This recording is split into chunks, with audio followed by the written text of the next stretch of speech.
अभी सुबह राजेश सर की गुड़िया से पूछ रहे थे, अभी वो मेडिकल में, हमने कहा बेटा आगे क्या करना है? बोले सरकारी नौकरी ढूंढ रही हूँ। क्या ढूंढ रही हूँ? हमने रिजाइन दिया, हमने सरकारी नौकरी को रिजाइन दिया, वो ढूंढ रही है। हालांकि मिलेगी नहीं, ये भी हमें पता है, मिलेगी भी नहीं। ये तो आपको आने वाले 2030 के बाद पता लगेगा, क्योंकि यहाँ कई लोग जानते हैं मानव अधिकार में प्रदेश अध्यक्ष है। देश की क्या स्थिति है, जॉब की क्या स्थिति है, पता सबको लगेगा, लेकिन 4-5 साल में पता भी लग जाएगा। हमें आज पता है। ये केवल भारत का आदमी ही दीवाना है इसका। अच्छा, शब्द क्या है ये? इंग्लिश में बताओ क्या बोलते हैं इसको? सर्वेंट। इंग्लिश में अच्छा लगता है, इसको हिंदी में अनुवाद करो। नौकर। और उर्दू में इसको बोलते हैं गुलाम। उर्दू में क्या बोलते हैं? गुलाम। उर्दू में इसको बोलते हैं गुलाम। अच्छा शब्द है ये। अभी आप इस मीटिंग के बाद बाहर निकलना सड़क पर, और जाकर कोई आदमी अनजाने में आपसे कहे 5 दिन के लिए मेरे गुलाम बनोगे क्या? क्या रिएक्शन आएगा आपका? नाराज हो जाएंगे। नाराज हो जाएंगे। और वो कह रहा है ज्यादा दिन के लिए नहीं, 5 दिन के लिए बनो। और यहाँ सरकार को कह रहे हैं पैसे भी ले लो, 40 साल के लिए बनाओ। और ये प्रथा केवल भारत में है, और पता नहीं, और इसमें योगदान भी माता पिता का है। हम अपने बच्चों को व्यापार के मॉडल पे नहीं ले जाना चाहते। हर माता पिता का ये फोकस है वो कैसे भी करके नौकरी पकड़ ले। और ये देखना सबसे ज्यादा नुकसान किया इस चीज में भारत ने। आप प्रैक्टिकल समझो, आज बच्चे का मानसिक और शारीरिक ग्रोथ जो रुका है उसका कारण ये है। आज के 40 साल पहले अपने यहाँ आदमी कितने फिट का होता था?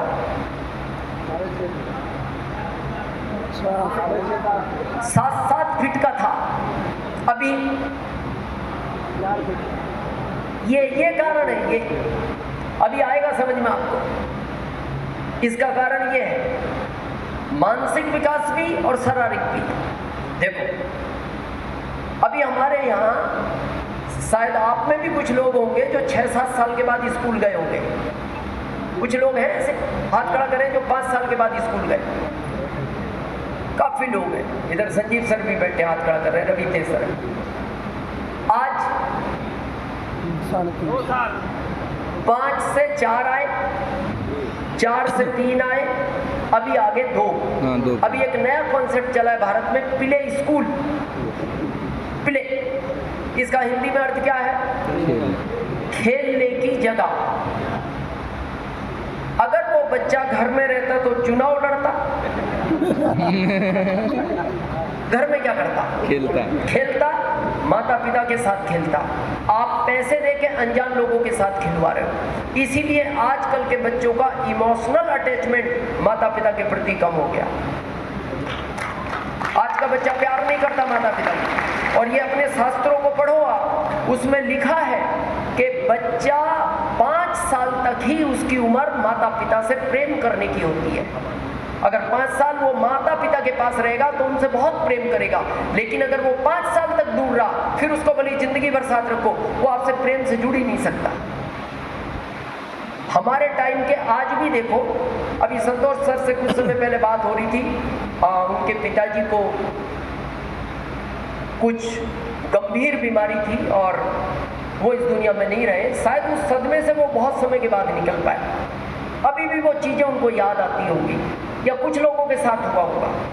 पहले टाइम पे बच्चा अगर दिल्ली में नौकरी कर रहा है और यहाँ किसी गांव का रहने वाला है, और गांव के लोगों ने उसको फ़ोन किया, भैया तुम्हारी माँ को रात को बुखार आ गया, तो पता है वो सुबह अपने सीनियर को क्या बोलता था? सर मैं छुट्टी लूँगा। मेरी सैलरी काटनी हो तो काट लेना, और नौकरी से भी निकालना हो तो निकाल देना, लेकिन मैं अपनी माँ के पास जाऊंगा। मेरी माँ को रात को बुखार आ गया। ये वो बच्चा है जो 5 साल के बाद स्कूल गया। अब ये 2 वाले की सुनो, ये जो 2 के बाद भेज रहे हो, ये भी दिल्ली में नौकरी कर रहा है। इसको फोन गया, भैया रात को तुम्हारी माँ वॉशरूम के लिए उठी, फर्श पे पानी था, ध्यान नहीं रहा, पैर स्लिप हो गया, उसकी टांग 3 जगह से टूट गई। तो पता है वो फोन पे क्या बोलता है? उसकी टूटती ही रहती है, पास में डॉक्टर है जुड़वा देगी, उनको पूछ लेना, पैसे चाहिए तो मैं ट्रांसफर कर दूंगा। बस इसके बाद दैट्स ऑल। कोई फर्क नहीं पड़ा, उसको माँ की टांग टूट गई और वो पहला व्यक्ति बुखार सुन के भाग आया, नौकरी छोड़ने को तैयार हो गया। ये फर्क है इस पढ़ाई का, जो आज की पढ़ाई है। अब शारीरिक विकास कैसे रोका? हमारे टाइम पे अगर आप पढ़े हो, हम तो पढ़े, कितना वजन रहता था बस्ते में? उस समय बस्ता होता 1.5-2 किलो। 1.5-2 किलो। हाँ, कम था। एक स्लेट, एक तख्ती, एक इंक की दवात, एक कलम, चौक, और वो बोरा रहता था जिसमें ये सारी चीज रहती थी। ये निकाल के बोरा बिछा के बैठ जाओ। बस्ता भी वो बोरे का होता था। आज का वजन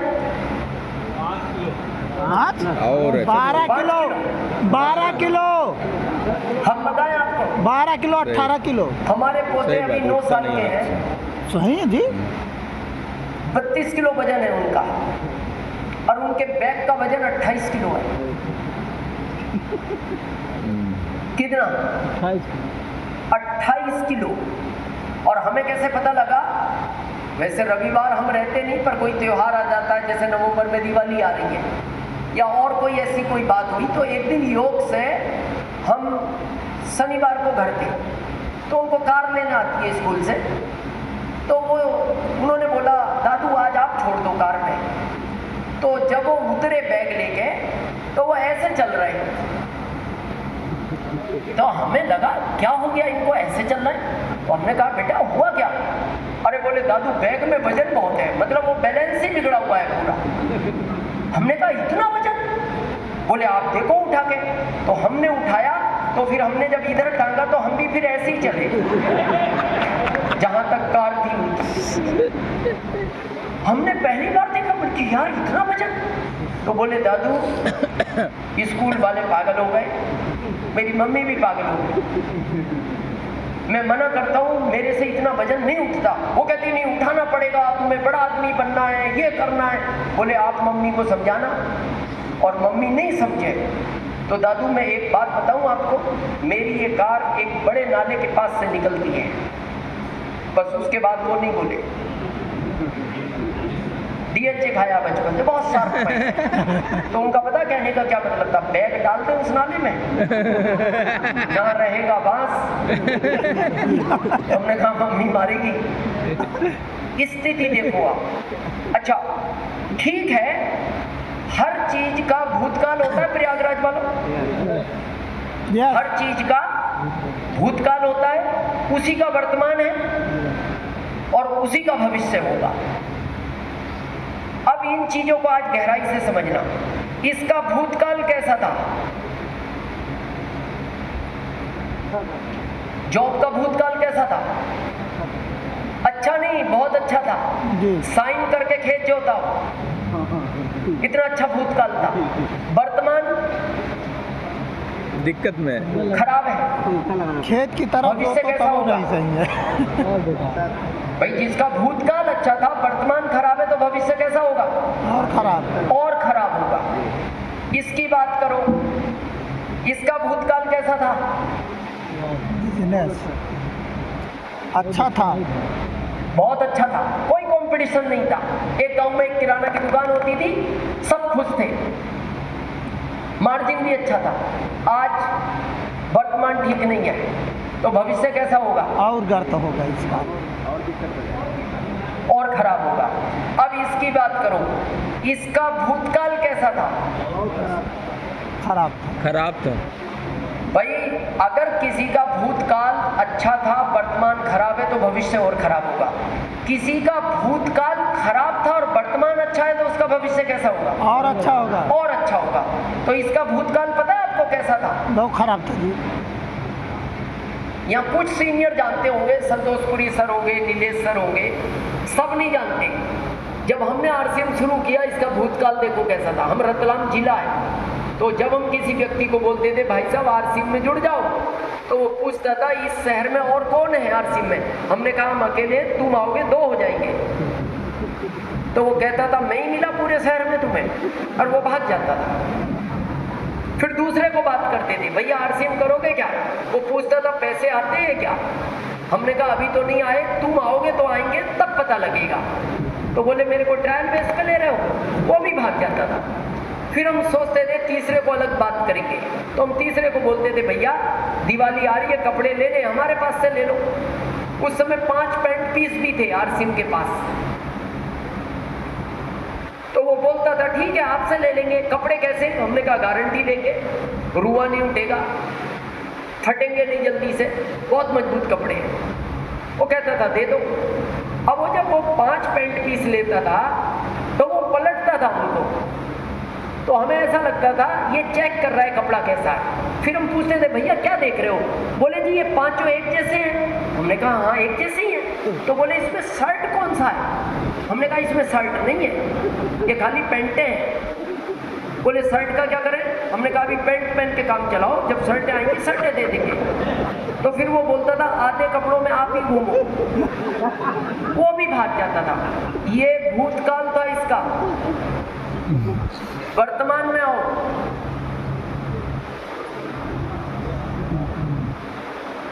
आप में से आज कोई ये नहीं बता सकता आरसीएम में प्रोडक्ट कितने।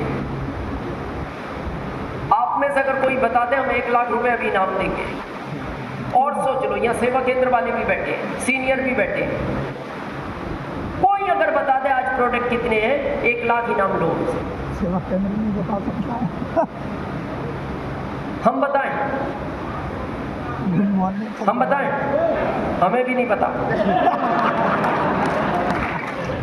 और हम आपको आश्चर्यजनक घटना बताएं, कंपनी को नहीं पता। कल फोन करना कंपनी में, प्रोडक्ट कितने हैं, वहां से पता क्या जवाब आएगा? 450 के आसपास। कंपनी कह रही है 26 वर्षों से रोज आ रहे हैं, अब हम भी कहां तक याद रखेंगे। तो सोचो भूतकाल कैसा था, वर्तमान कैसा है, भविष्य कैसा होगा। थोड़ा आज प्रैक्टिकल समझते हैं। यहाँ कितने लोग सरकारी नौकरी में हैं? काफी है। टीचर कितने? टीचर हाथ खड़ा करें एक बार। गुरुजन काफी है। आपका भूतकाल याद करो नौकरी का।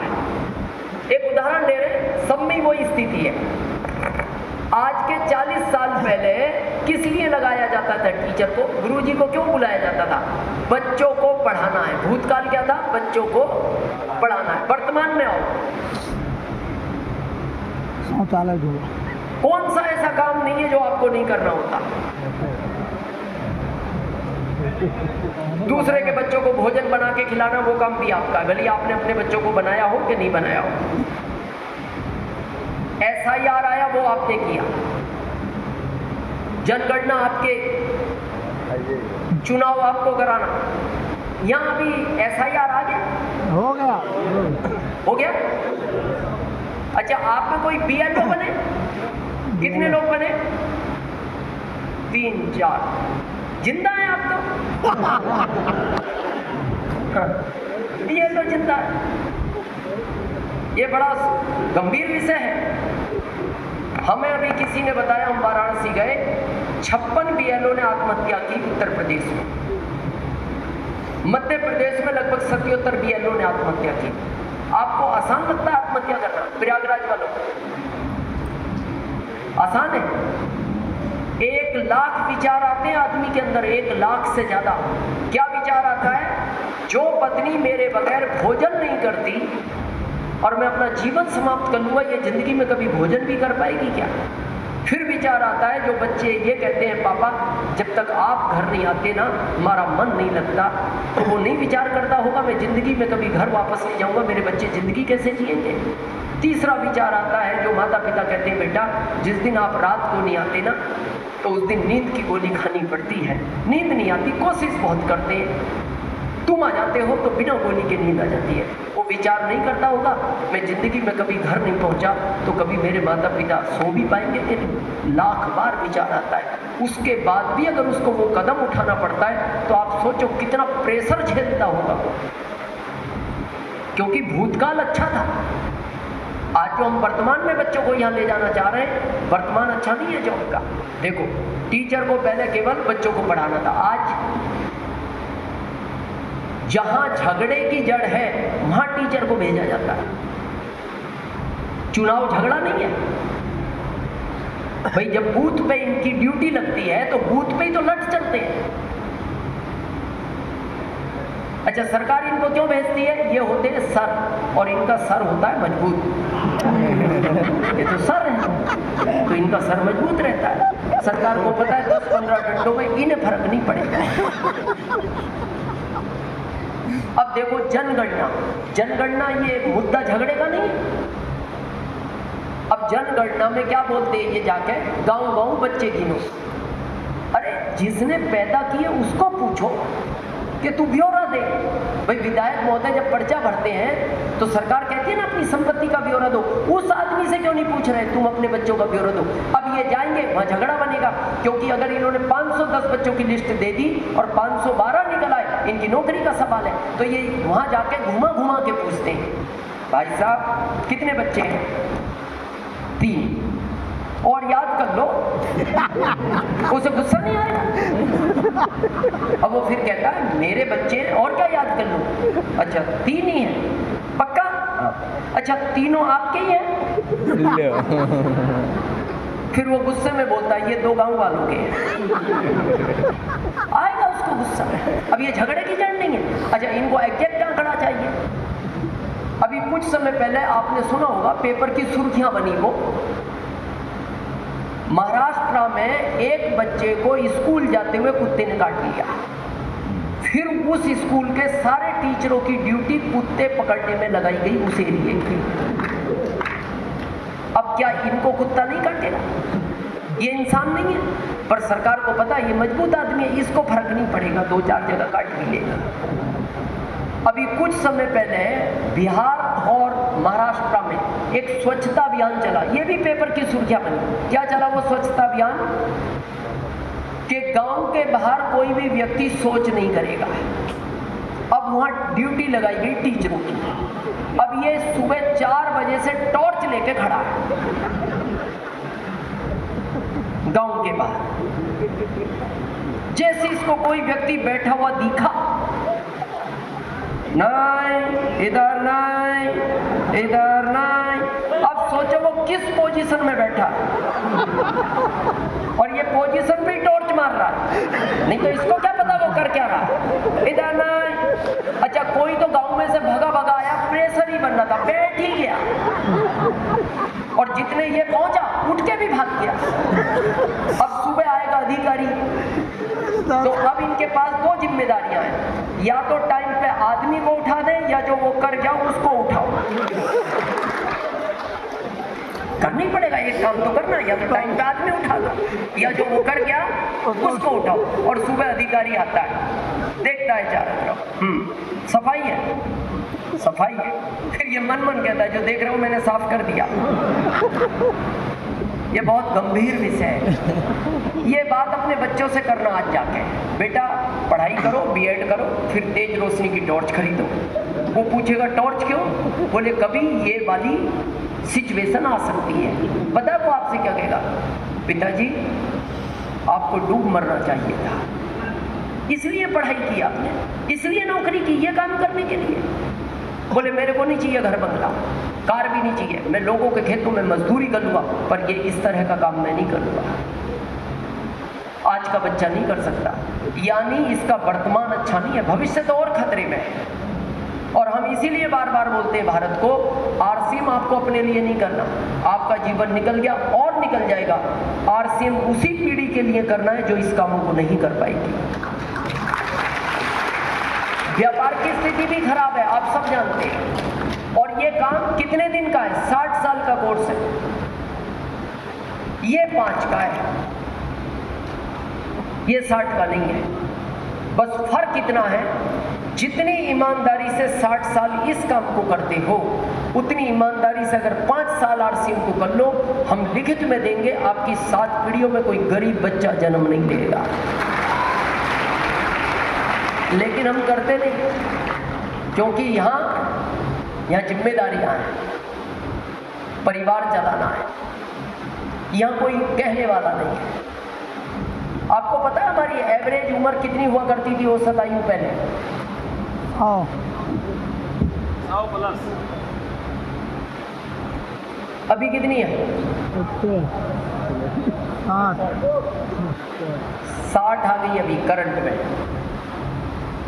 सरकार का कहना है 60 साल जी लो, अपने आप को सौभाग्यशाली समझो। कहाँ आ गए 100 से 60? ये 60 आने का कारण ये 2 कारण है।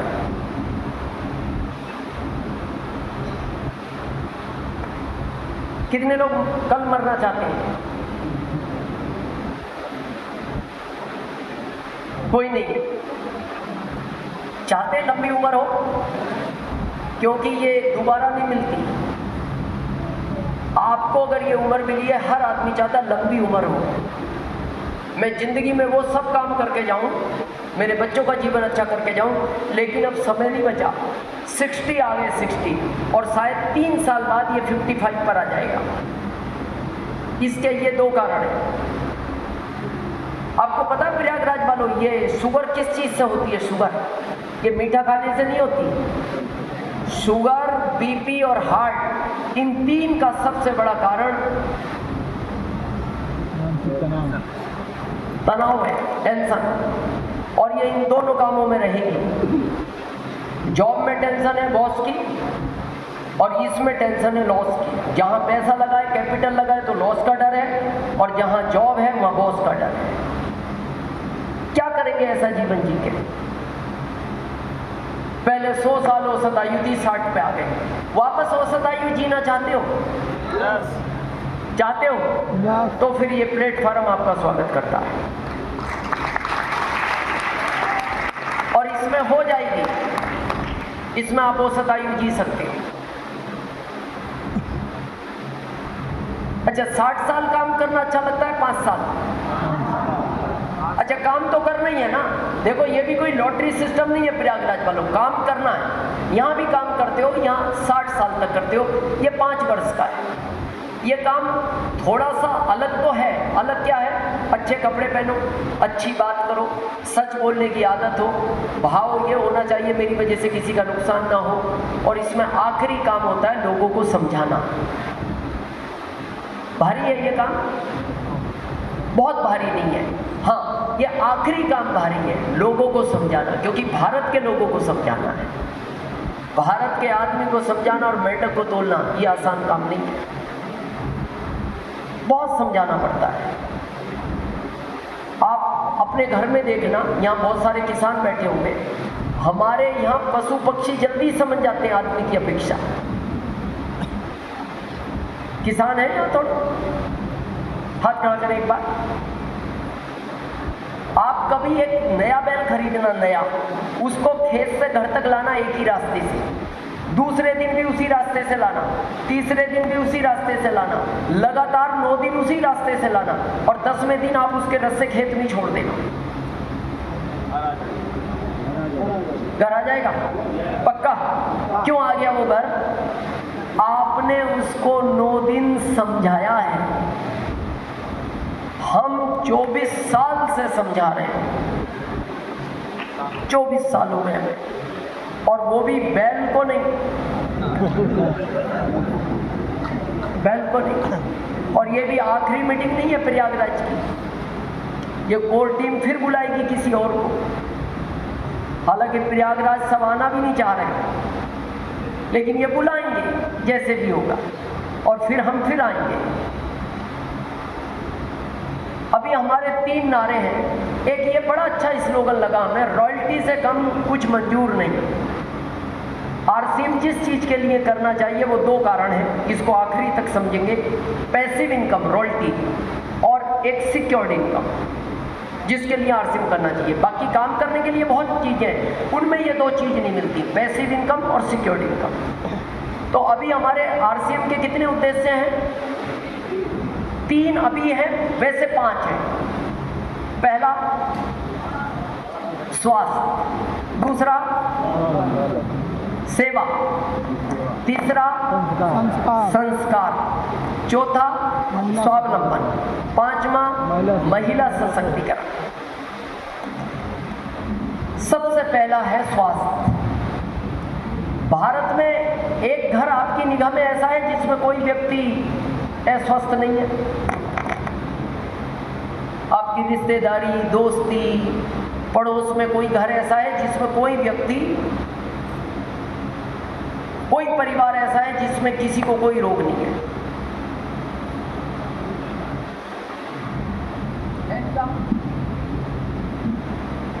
ऐसा है कुछ निगाह में? नहीं है। मतलब हर व्यक्ति एक परिवार में कोई ना कोई रोग से ग्रसित है। और आरसीएम का क्या नारा है? रोग मुक्त भारत। लेकिन सबसे पहले कौन फिट होना चाहिए? हम। तो अभी हमारा एक स्लोगन निकला है, सेहत के सितारे।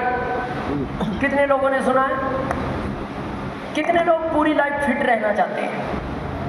रहना चाहते हैं? तो सबसे पहले आप अपने आप को फिट करें, तब आप अपने बच्चों को कह पाएंगे, रिश्तेदारों को कह पाएंगे, दोस्तों को कह पाएंगे, पड़ोसियों को कह पाएंगे, अपनी टीम को कह पाएंगे। फिर हमें सेहत साथी बनाने हैं। तो सेहत सितारे बनने के लिए सबसे पहले अपने मोबाइल में आरसीएम का हेल्थ का ऐप डाउनलोड करें और टीम को भी कराएं, रिश्तेदारों को कराएं, दोस्तों को कराएं और उनको कहें आप इस ऐप के हिसाब से अपनी दिनचर्या को बदलें।